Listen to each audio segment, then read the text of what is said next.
Welcome. In this video, I'll show you how to fix Facebook restricted monetization. If you find this video helpful, please leave a like and subscribe to the channel for more such tutorials. The first up, we would need to identify the exact violation. So go ahead over to a Meta Business Suite or business.facebook.com. It could be on any browser, it could be on your mobile device or computer. And then you'll be able to see monetization right here, the left panel. Okay. Or you can go ahead and click on All Tools and find monetization. So just click on it, wait for it to load.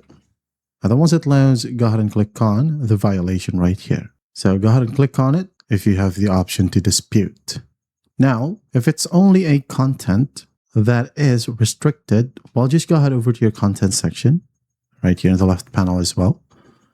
And then go ahead and find the post, a reel or story that was restricted. Go ahead and delete any videos or content that contains third-party watermarks, uncredited music, or repetitive content. So go ahead and delete it, and automatically Facebook right here will go ahead and check your account. And once the restriction is lifted, your account is good to go. So if you want to double down, you want to make sure that your account can still be monetized, you can go ahead over to this page. You may want to pause the video, go ahead and type down in the URL box of your browser, facebook.com/help/contact/ this string of numbers. Okay, go ahead and take your time, pause the video, and type it down manually.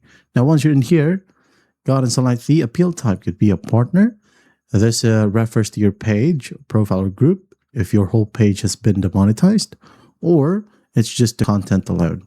So for example, a content, click on it, now add in your Facebook's URL or Facebook page's URL, and then the video URL right here, and then just click on send. And then Facebook right here will review it. Just wait for their reply via email or under Meta Business Suite. Okay, you'll have the notification section right here. And that is how you fix Facebook restricted monetization. I hope this video helps, and I'll see you in the next one.